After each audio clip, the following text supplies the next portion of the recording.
território é, a princípio, um espaço cultural de identificação e de pertencimento, e a sua apropriação só acontece em um segundo momento. O território é, assim, um espaço de identidade e de identificação. O sentimento é a sua base, e assim a sua forma espacial pode ser variável. É também visto como um espaço político e um lugar de poder. Definir seus limites é sinônimo de dominação e de controle. O território é, assim, uma parcela do espaço, enraizada numa mesma identidade e que reúne indivíduos com o mesmo sentimento. Desde a origem, o território nasce com uma dupla conotação, a material e a simbólica. Elas têm a ver com a dominação da terra e com a conotação positiva de apropriação. A fronteira delimita o território, marca o espaço de sobrevivência e o espaço de força. É este o espaço defendido, negociado e cobiçado por outros. Assim, a distinção entre território como instrumento do poder político e território como espaço de identidade cultural é fundamental e deve ser visto na perspectiva não apenas de um domínio ou controle político, mas também de uma apropriação que incorpora uma dimensão simbólica, identitária e afetiva. Tais conceituações de território fazem referência a Rogério Hasbert, um dos principais estudiosos sobre território e a territorialização. Para ele, tais conceitos dizem respeito à especialidade humana e têm significados múltiplos, que derivam de concepções diferentes, sendo estas a política, a cultural, a econômica e a naturalista. A concepção econômica é a menos difundida e enfatiza a dimensão espacial das relações econômicas. O território como fonte de recursos incorporados no embate entre as classes sociais e também na relação trabalho-capital, como produto da divisão territorial do trabalho, por exemplo. A concepção política referida às relações espaço-poder é a mais difundida, cujo território é visto como um espaço delimitado e controlado, através do qual se exerce um determinado poder, relacionado em sua maioria ao poder político do Estado. A concepção cultural ou simbólico-cultural prioriza a dimensão simbólica e mais subjetiva em que o território é visto, sobretudo, como um produto da apropriação e valorização simbólica de um grupo em relação ao seu espaço vivido. Por fim, a concepção naturalista, mais antiga e pouco veiculada, utiliza uma noção de território com base nas relações entre sociedade e natureza, especialmente ao que se refere ao comportamento natural do homem em relação ao seu ambiente físico. A partir dos conceitos de território e territorialidade, dá-se origem ao conceito de desterritorialização. O próprio nome nos mostra que a desterritorialização representa a extinção do território. Ainda se relaciona com uma recusa em reconhecer ou definir um novo tipo de território, sendo então um conceito muito mais múltiplo e descontínuo. A desterritorialização, assim, é vista sucintamente como o desaparecimento das fronteiras, sejam estas físicas ou simbólicas. Com o fim das barreiras entre as regiões, o próprio conceito de desterritorialização gera a noção de multiterritorialidade, tida por Hasbert como a possibilidade de acessar ou conectar diversos territórios, o que pode se dar através de uma mobilidade concreta, no sentido de um deslocamento físico, quanto virtualmente, no sentido de adicionar diferentes territorialidades, mesmo sem necessariamente deslocamentos físicos. Assim, a partir da definição dada por Hasbert, em que o território é uma apropriação que incorpora uma dimensão simbólica, identitária e afetiva, e a partir da definição de desterritorialização já proposta, temos a formulação do conceito de território-identidade, também proposta por ele, em que as territorialidades promovem trocas enriquecedoras em função do fortalecimento das identidades forjadas através desses encontros, proporcionando o maior vínculo das identidades coletivas, como um ato de resistência. Como exemplo, podemos citar o território ucraniano. A Ucrânia ocupa o grupo étnico dos eslavos, estando dentro do subgrupo dos eslavos orientais, que são bielorrussos, russos, ucranianos, entre outros. É o segundo maior país do continente europeu, atrás somente da Rússia. A Ucrânia tem uma longa história de ser subjugada por potências estrangeiras. Isso é até refletido em seu nome, que muitos estudiosos acreditam que significa fronteira. A população nacional apresenta grande diversidade cultural. Na porção leste do país, próxima à Rússia, os habitantes são seguidores do cristianismo ortodoxo. A população do oeste ucraniano, por sua vez, é majoritariamente católica grega, aceitando a supremacia do Papa. Também existem movimentos separatistas, sobretudo na península da Crimeia, na qual a maioria da população é de origem russa. À luz das concepções de território de Rogério Hasbert, o que se viu no território ucraniano é a confirmação da menor influência das questões econômicas e o quanto a política esteve presente nas transições, seja no surgimento do primeiro Estado eslavo oriental na região correspondente ao atual território ucraniano, ou nas fronteiras fixadas após a derrocada da URSS.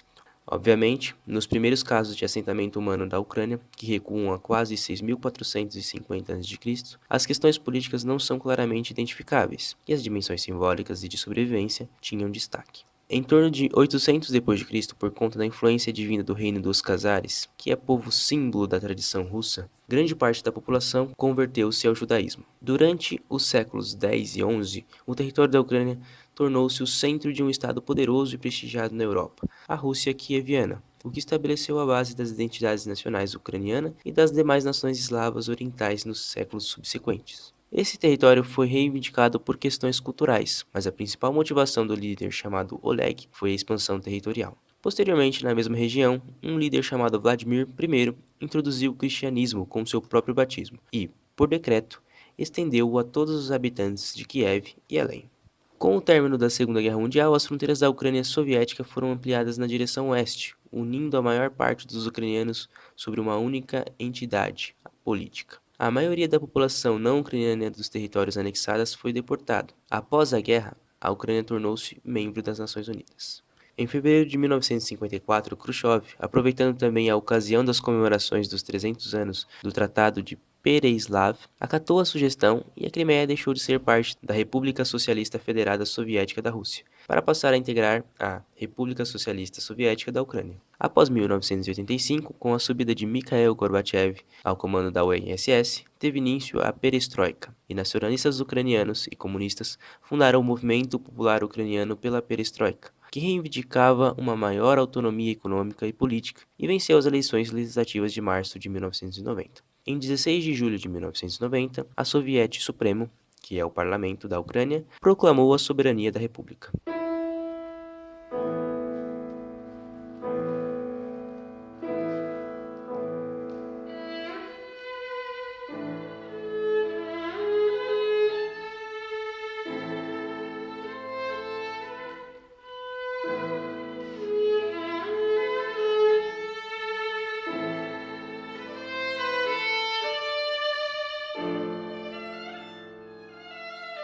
O que você está escutando agora é uma música de Mykola Lysenko, compositor ucraniano que viveu na época em que a Ucrânia era parte da Rússia Imperial. Nessa época, muitos compositores e músicos usavam apenas a língua russa em suas obras. Lysenko compôs 2 óperas em ucraniano e se recusou a traduzir para o russo, mesmo que isso significasse que nunca poderiam ser tocadas em Moscou. Por causa do decreto czarista de 1876, que proibiu o uso do ucraniano na imprensa, Lysenko teve que ter sua pontuação impressa em segredo no exterior. Ele morreu como um herói para os ucranianos, sua música apreciada por contemporâneos como Tchaikovsky. Além da música clássica, a Ucrânia é famosa por sua música folk, danças típicas ucranianas, comida e roupas tradicionais, por suas celebrações do Natal cheias de decorações típicas. Mas de que forma está consolidada a identidade ucraniana? De que forma essa identidade é influenciada pela Rússia? Fizemos essa pergunta para alguns ucranianos e aqui estão 2 respostas. Hi, I'm Radion, a Ukrainian doctor, and do I feel that Russia influence on my nationality? Yes, that always have been like a younger brother and a big brother. So Russia influence on many countries, and especially Ukraine because we are located nearby. So our religion, we had a Russian Orthodox Church as a national church, but as for now, it's divided into Ukrainian Orthodox and Moscow Orthodox Church.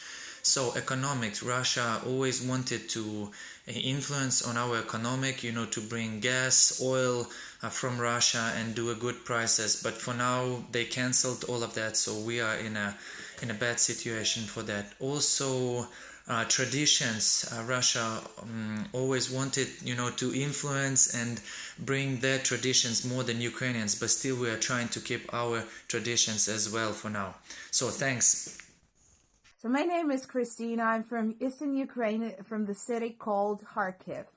And being a translator and linguist, I always turn my attention to language, because I know that the language displays the culture. So here, people mostly speak Russian more than Ukrainian.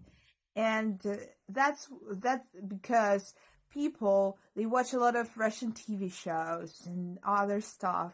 And for me, it means that they determine themselves more as Russians than Ukrainians. So I come to conclusion that we've been really deeply influenced by Russian culture here. Complementando o que Christine citou, não é só que a Ucrânia tenha duas metades que falam predominantemente línguas diferentes. Eles têm políticas diferentes e visões diferentes para o seu país. Este mapa ilustra as porcentagens de pessoas ucranianas que consideram o russo como língua nativa. Já estes outros mapas, a porcentagem de votos para os dois candidatos à presidência da Ucrânia em 2004 e 2010. As linhas divisórias são idênticas. É preciso entender que a Ucrânia está dividida pela linguagem, pela história e pela política. Sobre a questão da Crimeia, por exemplo, mais da metade da população dessa região se considera russa e utilizam o russo como idioma do dia a dia. Assim, concluímos que a questão território e identidade dos ucranianos, bem como as questões mais emblemáticas sobre a Ucrânia, no momento, giram em torno não só de suas relações geopolíticas, mas de sua identidade nacional não resolvida. Outros países, incluindo a Rússia, pode certamente ajudar com a primeira, mas a segunda pode ser resolvida apenas por ucranianos.